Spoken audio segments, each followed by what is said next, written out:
The movie opens with an eerie view of a town's beautiful scenery accentuated by the falling rain. The camera then falls on a secluded house, its white building making it seem very hospital-like.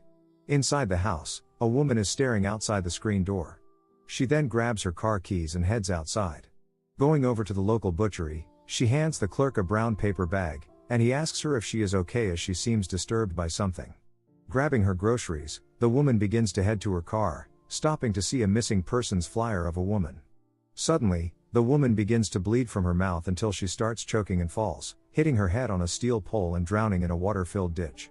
Back at the White House, sisters Rose and Iris are handing their younger brother Rory a glass of milk, telling him that they can't give him anything to eat as it is their fasting period.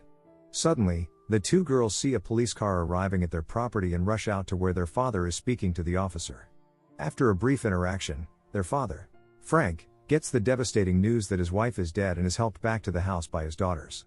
Too engulfed by grief, Frank sends his two daughters to see Dr. Bauer to identify their mother's body.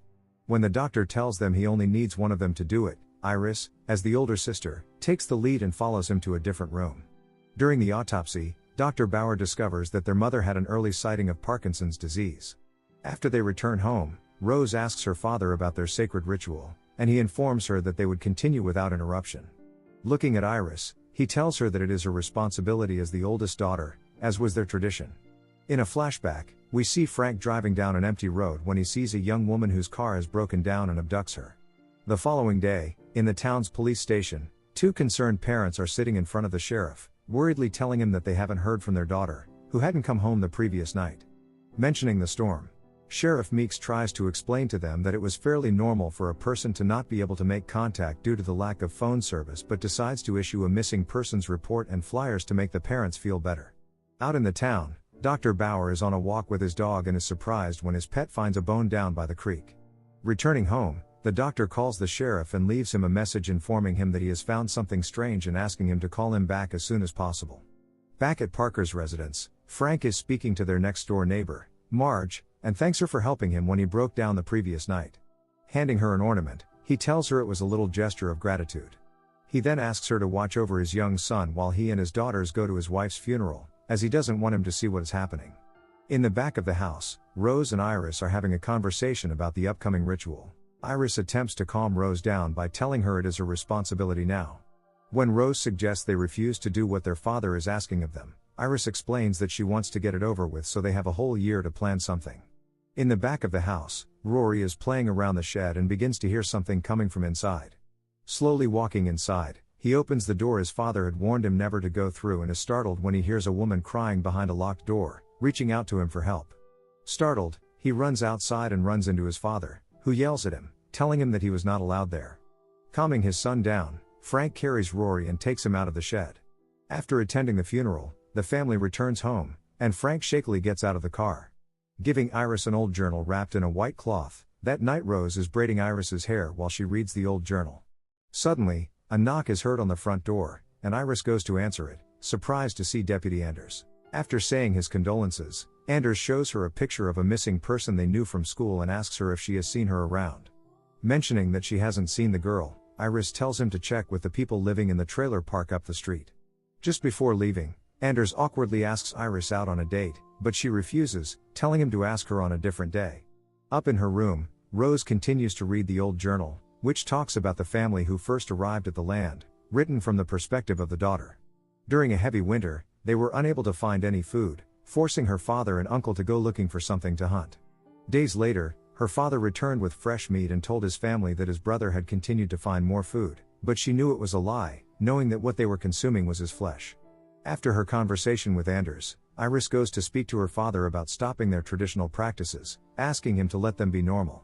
Telling her that it was God's will, Frank urges his daughter to be strong, telling her only a day was left until the ritual.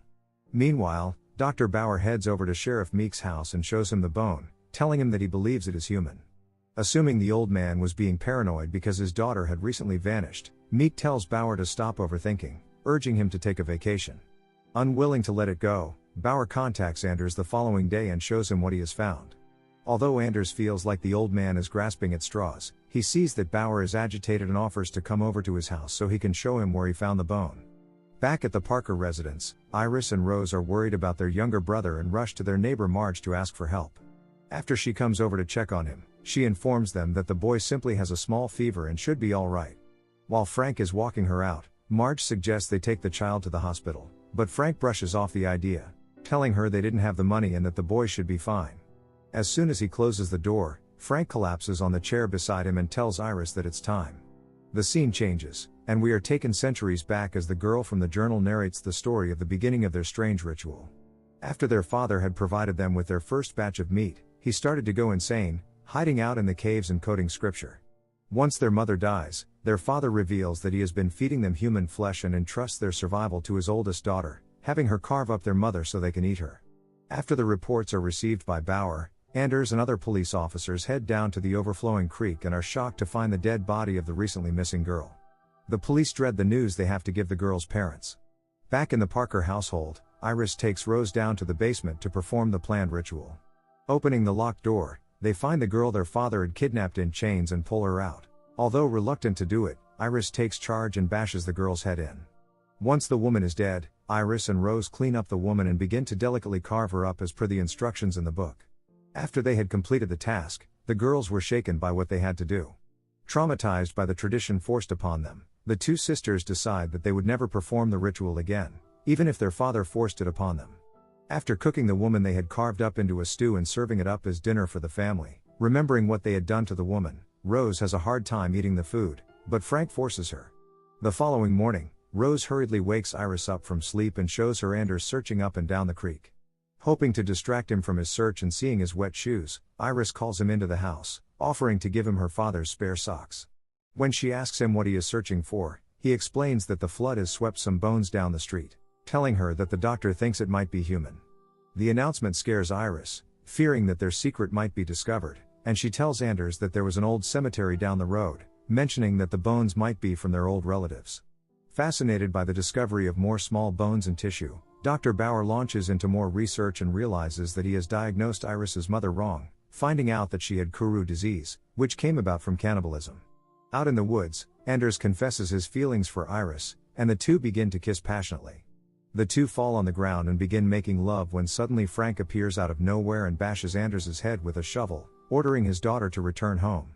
Frank buries Anders's body and burns his clothes. Iris is devastated about what happened, and she cries in her sister's arms as she consoles her.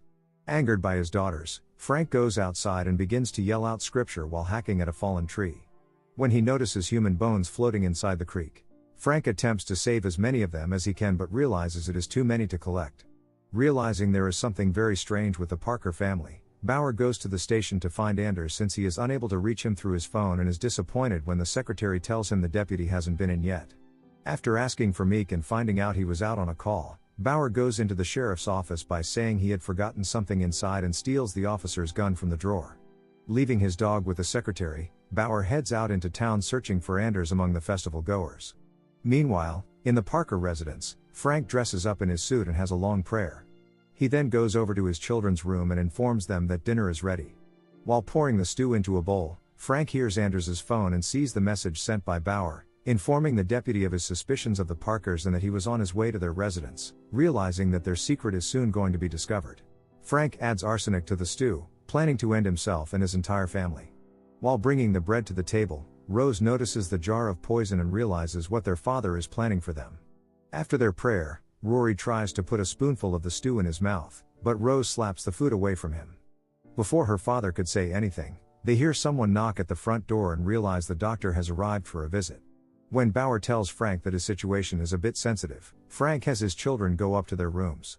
Once they're alone, Bauer explains that Frank's wife suffered from a disease that comes from eating human flesh and raises his gun at him when he attempts to get up from his seat. Bauer then continues to confront Frank. Telling him that he has noticed Iris wearing the same hair ornament as his daughter, Frank realizes that he needs to quickly get things under control. He attempts to shoot Bauer but hurts Iris instead when she tries to save the older man's life. While Bauer attempts to help Iris, Frank sneaks up on him and hits him over the head with a pan. When they hear gunshots, Rose takes her younger brother and rushes over to Marge's house. Soon after, Frank arrives at the house, attacking Marge and murdering her before convincing his children to return to the house. He then serves them the food and tries to get his children to eat it, but before he could make them, Rose and Iris attack him and begin to rip him apart with their teeth, eating him alive. After they murder their father, the two girls grab their younger brother and flee the town, hoping to start a new life away from the horrible things they had experienced. The movie ends.